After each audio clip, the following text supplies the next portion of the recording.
Hi friends, അസ്സലാമു അലൈക്കും. Welcome back Shanship recipes. ഇന്ന് ഞാൻ വന്നിരിക്കുന്നത് ഒരു home made fish masala recipe ആയിട്ടാണ്. അതുകൊണ്ട് തന്നെ എല്ലാവർക്കും ഇഷ്ടമാകും. പിന്നെ വീഡിയോ കാണുന്നതിന് മുമ്പായിട്ട് നമ്മുടെ ചാനൽ സബ്സ്ക്രൈബ് ചെയ്യുക. ആൻഡ് അതിൻ്റെ തൊട്ടടുത്തൊരു കുഞ്ഞു ബെല്ലൈക്കൺ കാണും, അതൊന്ന് ഇനാബിൾ ചെയ്ത് ഓൾ തന്നെ ക്ലിക്ക് ചെയ്യുക. എന്നാൽ ഞാൻ എല്ലാ വീഡിയോസും നോട്ടിഫിക്കേഷനായിട്ട് വരുന്നതാണ്. പിന്നെ ഇതിനു മുമ്പ് ഞാനൊരു chicken masala recipe powder recipe നിങ്ങളുമായി ഷെയർ ചെയ്തിരുന്നു. നല്ല സപ്പോർട്ടാണ് കിട്ടിയത്. അതുകൊണ്ട് തന്നെ അതിൻ്റെ ലിങ്ക് ഞാൻ താഴെ ഡിസ്ക്രിപ്ഷൻ ബോക്സിൽ കൊടുക്കാം.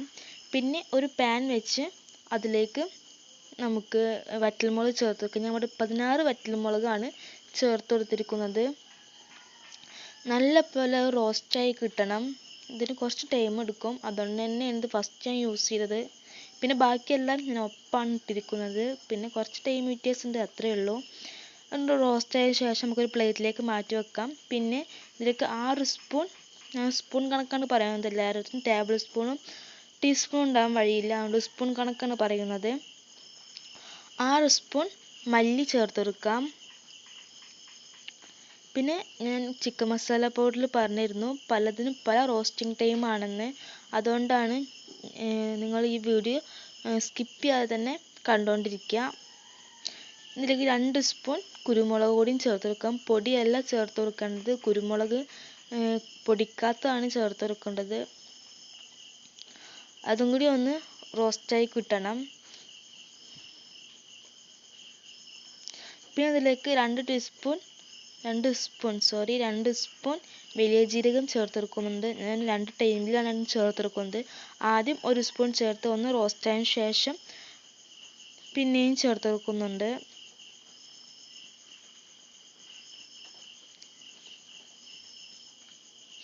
നല്ല പോലെ ഇളക്കി കൊടുക്കണം. പിന്നെ ഫ്ലെയിം മീഡിയത്തിലായിരിക്കാൻ ശ്രദ്ധിക്കണം. രണ്ടാമത്തെ സ്പൂൺ വലിയ ജീരകം കൂടിയും ചേർത്ത് കൊടുത്തിട്ടുണ്ട്. ഞാൻ നിങ്ങൾക്കുമായി ഇത് ഡീറ്റെയിൽ ആയിട്ട് പറയുന്നുണ്ട്. ചിക്കൻ മസാല ഞാൻ ഡീറ്റെയിൽ ആയി പറഞ്ഞിരുന്നു.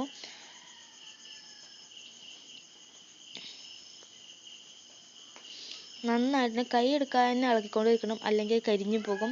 പിന്നെ ഇതിലേക്ക് 1 സ്പൂൺ ചെറിയ ജീരകവും ചേർത്ത് കൊടുത്തിരിക്കുന്നു. അതും ഒന്ന് റോസ്റ്റായി കിട്ടണം. പിന്നെ ഇതിലേക്ക് മട്ടരിയാണ് ചേർത്തെടുക്കുന്നത്.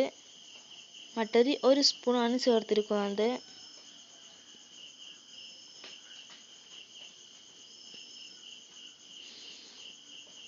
പിന്നെ ഉലുവ 2 സ്പൂൺ ചേർത്തെടുക്കുന്നുണ്ട്.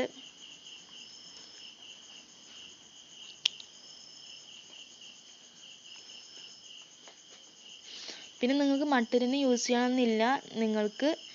നിങ്ങൾ ഏതാണോ കുക്ക് ചെയ്യാൻ യൂസ് ചെയ്യുന്ന അരി അത് യൂസ് ചെയ്താൽ മതി. ഞങ്ങളിവിടെ മട്ടരിയാണ് യൂസ് ചെയ്യുന്നത്.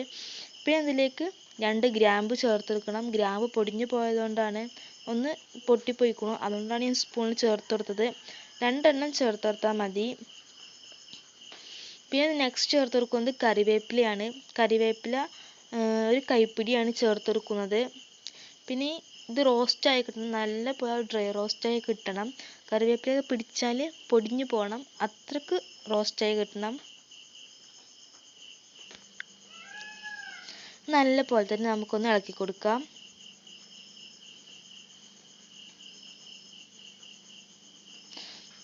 പിന്നെ ഈ അരിയുടെ വേവ് പറഞ്ഞാൽ നമ്മൾ അരി വറക്കുമല്ലോ, ആ ഒരു കൺസിസ്റ്റൻസി ആയി കിട്ടണം. അത് നമുക്ക് നോക്കിയാൽ മനസ്സിലാവും, അതിൽ കാണുമല്ലോ, അപ്പോൾ ആയിട്ടുണ്ടെങ്കിൽ മനസ്സിലാവും.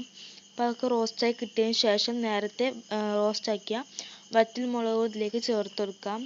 ഇനി നമുക്കൊരു പ്ലേറ്റിലേക്ക് മാറ്റാം. ചൂടാറിയതിന് ശേഷം നമുക്ക് പൊടിച്ചെടുക്കാം. ഇപ്പോൾ ചൂടാറി കിട്ടിയിട്ടുണ്ട്. പ്ലേറ്റിലേക്ക് മാറ്റി പെട്ടെന്ന് ചൂടാറും.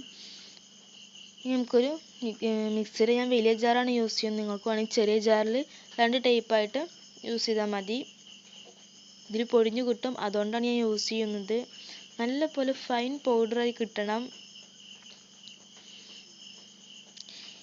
ഇനി ഇതിലേക്ക് നമുക്ക് 1 സ്പൂൺ കാശ്മീരി മുളക് പൊടി ചേർത്തെടുക്കാനുണ്ട്. എന്നാലുള്ളൂ നമുക്ക് മീൻകറി നല്ലൊരു കളറ് കിട്ടുക, അതിന് വേണ്ടിയിട്ടാണ്. പിന്നെ 1/2 സ്പൂൺ മഞ്ഞൾപ്പൊടി കൂടിയും ചേർത്തെടുക്കാം. നിങ്ങൾക്ക് വേണമെങ്കിൽ മുളക് പൊടിയുടെ അളവ് കൂട്ടാട്ടോ, മഞ്ഞൾപ്പൊടിയുടെ അളവും വല്ലാതെ കൂട്ടണ്ട. അപ്പോൾ നമ്മൾ നന്നായിട്ട് ഫൈൻ പൗഡറാക്കി എടുത്തിട്ടുണ്ട്. എത്രത്തോളം നിങ്ങൾക്ക് ഫൈനാക്കാൻ പറ്റുമോ അത്രത്തോളം ഫൈനാക്കി പൊടിച്ചെടുക്കണം. നമ്മുടെ കടയിൽ നിന്ന് വാങ്ങുന്ന ആ ഒരു സ്മെല്ലാണ് ഇതിന്. പിന്നെ അതിടുന്നതിൻ്റെ പകുതി ഇട്ടാൽ മതി. അത് 2 സ്പൂൺ ഇടുമ്പോൾ, അത് 2 സ്പൂൺ ഇടുമ്പോൾ ഇത് 1 സ്പൂൺ ഇട്ടാൽ മതി. ഇനി നമുക്ക് ബൗളിലേക്ക് സെർവ് ചെയ്യാം. നല്ല ഫൈൻ പൗഡർ ആയിട്ടുണ്ട്, എവിടെ അരയാത്തൊന്നുമില്ല, നല്ല ഫൈൻ പൗഡർ ആയിട്ടുണ്ട്. നമുക്ക് തീർച്ചയായിട്ടും ഇഷ്ടമാകും. പിന്നെ ചിക്കൻ മസാല പൗഡർ റെസിപ്പി ഞാൻ ഡിസ്ക്രിപ്ഷൻ ബോക്സിൽ അതിന് ലിങ്ക് കൊടുക്കാം.